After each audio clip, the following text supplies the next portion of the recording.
Bem-vindos a mais um vídeo. Hoje eu quero comentar um pouquinho com vocês sobre essa que é uma das peças mais influentes, mais importantes do teatro grego, que é Édipo Rei, de Sófocles. Eu li por essa edição aqui, O Melhor do Teatro Grego, da Zahar. É uma edição muito boa. Ela reúne, então, o Prometeu Acorrentado, do Ésquilo, que eu já fiz vídeo, inclusive, há um tempão.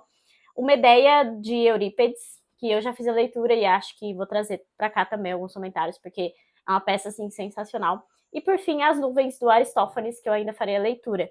E essa é uma leitura conjunta que eu estou fazendo com as meninas do Clube dos Livros que falam sobre livros. Já queria, desde já, exaltar o conteúdo sobre mitologia, que está muito bom. Eu gosto muito de mitologia grega. A gente está fazendo uma verdadeira imersão nesse tema. E ele é um tema que requer, sim, um pouco mais de pesquisa, um pouco mais de análise, porque o teatro grego, ele praticamente fundou, assim, muitos alicerces da literatura ocidental e muitos alicerces da própria ética ocidental também. Tem muita coisa que reflete nos dias de hoje, reflete nas condições humanas e nos conflitos humanos. Está tudo aqui no teatro grego.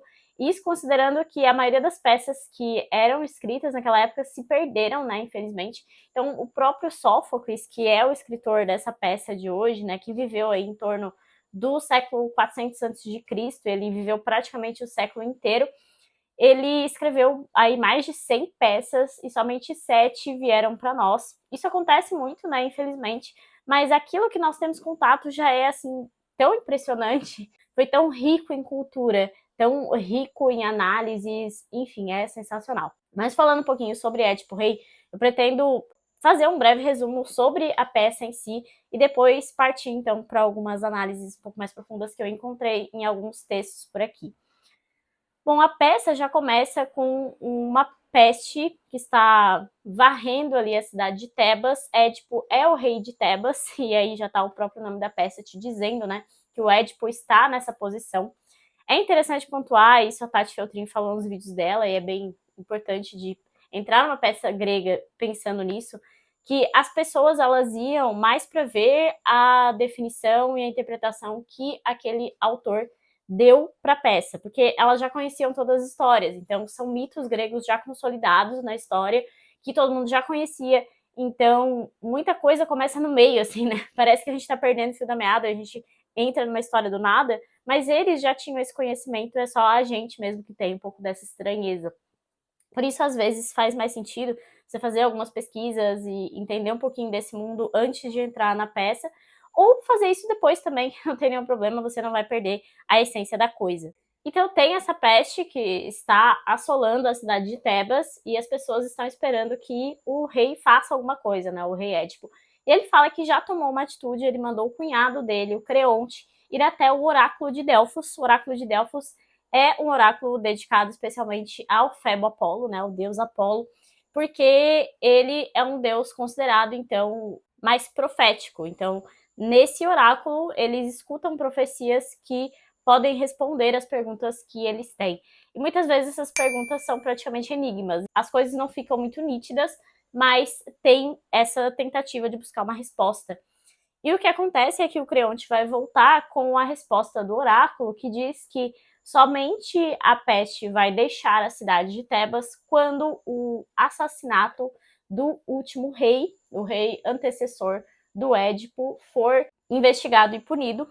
O que acontece é que o último rei antes do Édipo foi o rei Laio, ele inclusive era esposo de Jocasta, que é a atual mulher do Édipo, né, quando ele se tornou o rei. Ele também ganhou o direito de se casar com a Jocasta. E o Laio foi assassinado, só que na época existia outro problema em Tebas que eles tinham que resolver antes de resolver esse assassinato, e acabou que não foi investigado corretamente. Por isso que tem essa peste e é necessário resolver esse problema para que a peste saia. Claro que a gente tem que ter em mente aqui, né, que na mitologia grega, os maiores problemas dos seres humanos eram causados pelos deuses, eram castigos dos deuses especialmente, por isso que tem toda essa coisa. E o problema que assolava a cidade na época que o rei Laio foi assassinado, o que meio que fez com que o povo deixasse esse assunto de lado, era uma esfinge. A esfinge é um monstro mitológico que tem um corpo de leão, o rosto de mulher, geralmente é representado também com asas, é um bicho alado, enfim. É um monstro que também constitui um castigo enviado pelos deuses. E a esfinge, ela tinha com o objetivo principal que alguém decifrasse o enigma dela. Então alguém precisava responder uma perguntinha ali. E se a pessoa respondesse errado, basicamente a pessoa seria devorada. Isso aconteceu com muitos habitantes ali de Tebas, até que chegou o Édipo. Édipo estava fugindo da cidade dele, que era Corinto. Ele estava em Corinto. Ele passa pela esfinge e consegue resolver o enigma. O enigma era o seguinte: qual é o animal que anda em 4 patas pela manhã, em 2 patas pelo período da tarde, em 3 patas no período da noite? E o Édipo respondeu que seria o homem, então, né, que anda engatinhando quando é criança, isso é, de manhã. À tarde, quando ele fica jovem, adulto, né, ele anda em 2 patas. E quando ele já está mais próximo da morte, à noite, ele anda com 2 patas e uma bengala. Então, seria as 3 patas aí que a esfinge estava se referindo. Por ter conseguido, então, resolver esse enigma, ele se torna o rei de Tebas e se casa com a rainha Jocasta.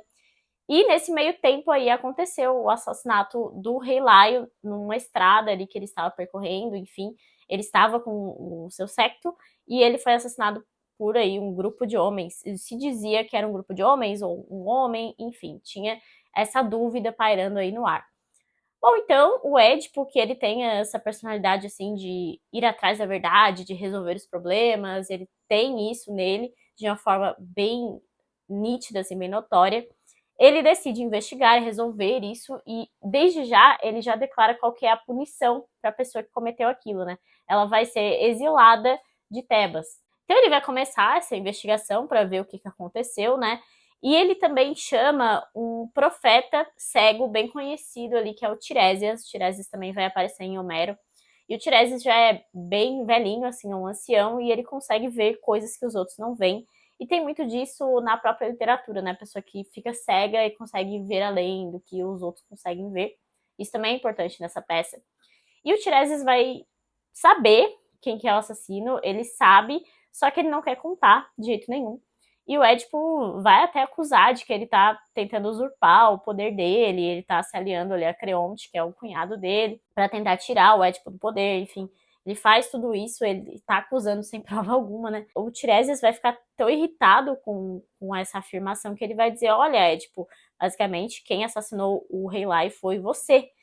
E nisso o Édipo vai ficar transtornado, né, tentando descobrir por quê, o que aconteceu. E nisso vai surgir a Jocasta, a esposa dele, né, e ex-esposa de Laio, e ela tem um papel, assim, de cética nessa obra, porque ela fica negando essas profecias, negando essas informações do Tiresias.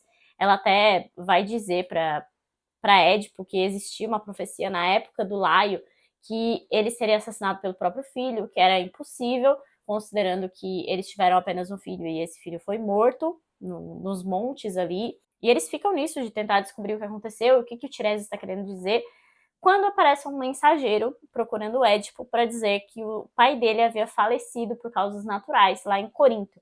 Lembra que ele fugia de Corinto para Tebas na época em que ele consegue resolver o problema lá com a esfinge.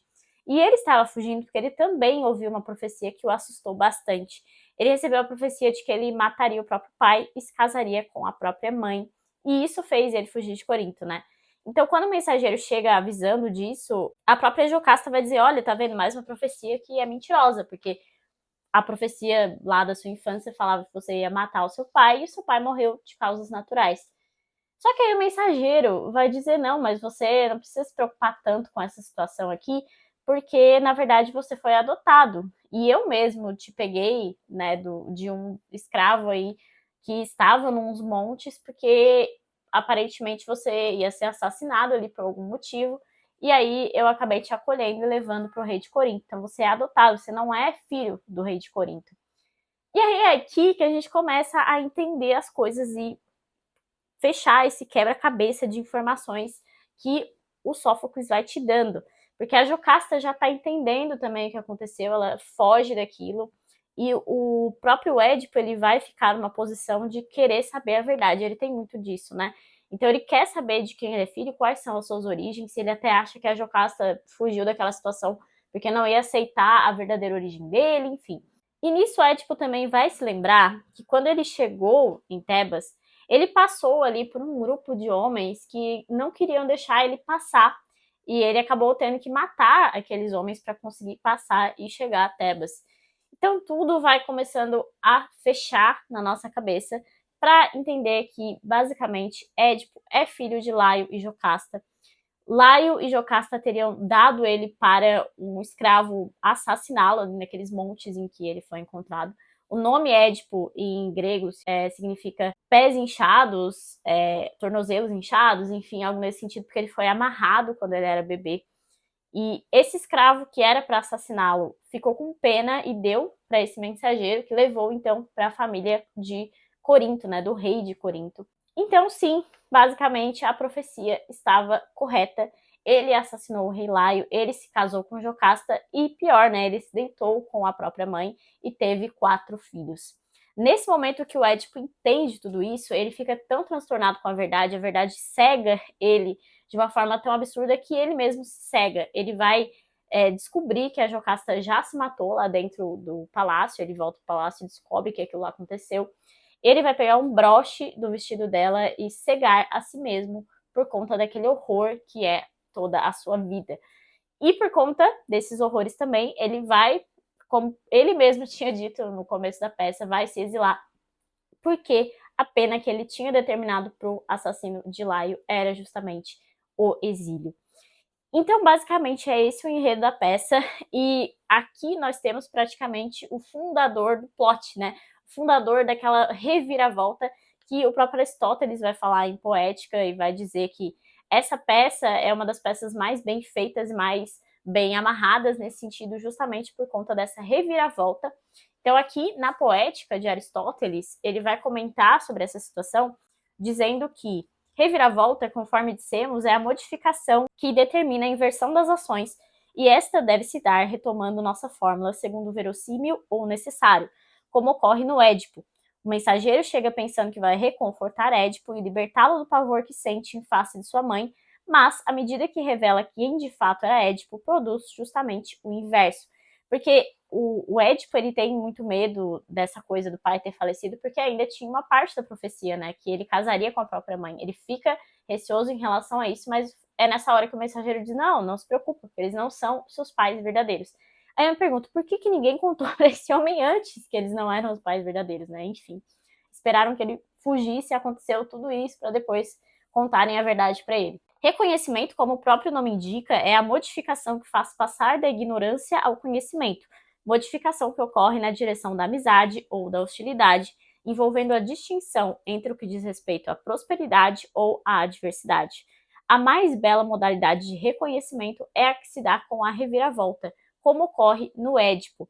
Então, aqui na Poética de Aristóteles, que eu não li na íntegra, apenas consultei após essa minha leitura, ele cita várias vezes essa peça porque ele tem essa peça realmente como algo próximo à perfeição, de acordo com as diretrizes ali que ele deu para uma peça de teatro de tragédia grega, né? Aqui na literatura greco-latina, do Otto Maria Carpo, na coleçãozinha que eu sempre mostro para vocês, né? Ele vai falar algo muito interessante, porque ele vai colocar o Sófocles entre Ésquilo e Eurípides aqui. Eis a solução euripidiana que Sófocles achou para o conflito esquiliano. Ordem divina e ordem terrestre, cujo conflito torna tão dolorosa a vida, reconciliam-se na dignidade humana. Porque se a gente parar para pensar ali em Ésquilo, nós temos mais a parte divina, ele trata mais sobre os conflitos divinos, tanto é que a peça dele é sobre Prometeu, que é um titã. E já Eurípides, ele fala muito do humano, tanto que na Medeia a gente tem um conflito que praticamente não surgem divindades, apesar da Medeia ser aí praticamente uma semideusa. Em Sófocles, tudo é harmonia, sem que fosse esquecido uma só vez o fundo escuro da nossa existência. Sófocles é humanista, mas não é um humanismo satisfeito e suficiente, porque o humanismo grego nunca se esquece da precariedade do mundo, pela possível ira dos deuses, nem da tristeza deste mundo que nos impõe o silêncio piedoso no fim da tragédia. E aqui nós temos muito a força do destino, né? A força das profecias e de como a gente não pode afastar o destino, como ele é inexorável mesmo. Algo muito interessante que eu achei aqui no livro da literatura sobre Édipo Rei é a inovação de Sófocles em relação ao teatro grego. Então aqui no livro vai ter um quadradinho com o desenvolvimento da tragédia, em que vai explicar exatamente como que se tornou então a tragédia grega, né? O coro apresentava as tragédias narrando a ação. Mesmo muito tempo depois, o coro continua a ambientar a ação e a apresentar os pensamentos dos personagens que não pudessem ser encenados no palco. O coro tem essa função mesmo, e a gente vê que ambienta muito bem a peça e o que está acontecendo e que a gente não consegue ver, né? O protagonista, inserido por Thespis, atuava como personagem principal, o que deu início à arte da interpretação. Depois veio o deuteragonista, um ator secundário incluído por Ésquilo, lá do Prometeu, né? Normalmente interpretava o papel de antagonista no drama. Os personagens agora podiam atuar em diálogo, apresentando a ideia de conflito dramático.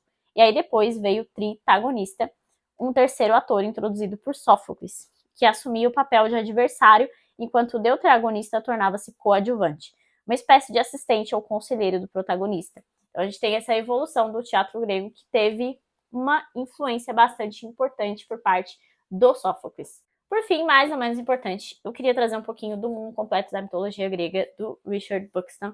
Esse livro aqui que é maravilhoso, eu não esperava tanto dele como eu acabei encontrando aqui. Primeiro, ele fala, já no finalzinho do livro, sobre as influências posteriores, né? E é claro que a gente não pode deixar de falar de Édipo Rei sem falar no complexo de Édipo.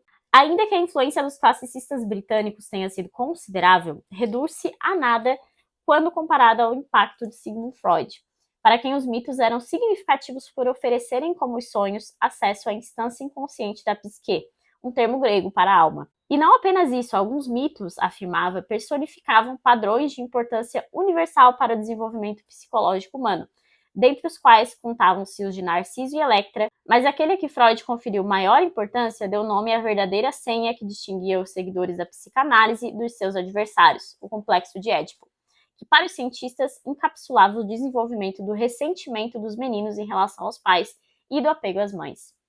A noção desse complexo foi desenvolvida ao longo do tempo e a crença em sua universalidade não tem sido compartilhada por todos os freudianos, e menos ainda pelos seus críticos.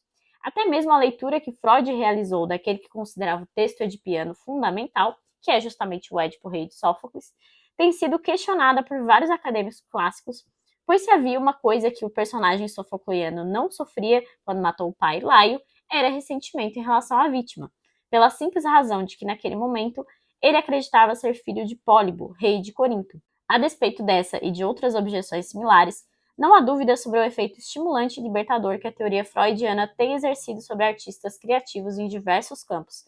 E ao longo do século XX, a atenção dispensada a esse mito foi mais aguda que em qualquer outro período desde a antiguidade, resultando em trabalhos como Édipo Rei, o Oratório de Igor Stravinsky e a peça teatral A Máquina Infernal, de Jean Cocteau, enquanto o filme Édipo Rei, de Pier Paolo Pasolini, abordou a história a partir de uma perspectiva explicitamente freudiana. Então aqui tem duas fotos representando essas análises do século XX em relação a Édipo Rei. Por fim, voltando um pouquinho ainda no tempo, esse livro também vai trazer a Casa dos Labidácidas, e essa é a explicação inicial aí para a questão do Édipo e todo esse problema de haver essas profecias de assassinato dentro da própria família, né? Então, a profecia vai iniciar lá por Laio, já vai explicar aqui que o Laio era bisneto do Cadmo, que é o fundador da cidade de Tebas, e o Laio foi o hóspede de Pélops e se apaixonou e em seguida raptou o belo filho ilegítimo do seu anfitrião,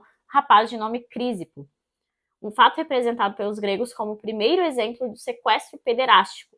Suas catastróficas consequências mitológicas sugerem que, a despeito da ampla tolerância de que desfrutava a pederastia na cultura grega clássica, a prática poderia facilmente incorrer em forte desaprovação social. Então começa a profecia aqui por Laio, porque, tomado pela desonra, o Crísipo tirou a própria vida, o que levou seu furioso pai a rogar uma maldição sobre Laio, com implicações que, em termos de terror, em nada ficavam a dever àquela que Mírtilo havia anteriormente lançado sobre a própria casa dos Pelópidas. Então, essa profecia foi justamente de que ele seria assassinado pelo seu próprio filho, que seria o Édipo. Então, aqui nesse livro, depois ele vai continuar a explicação que também aparece lá em Édipo em Colono, com os filhos do Édipo brigando pelo trono de Tebas. Depois vai para Antígona, que é uma peça muito famosa que provavelmente a gente vai ler em conjunto lá no clube também deve aparecer resenha aqui para vocês.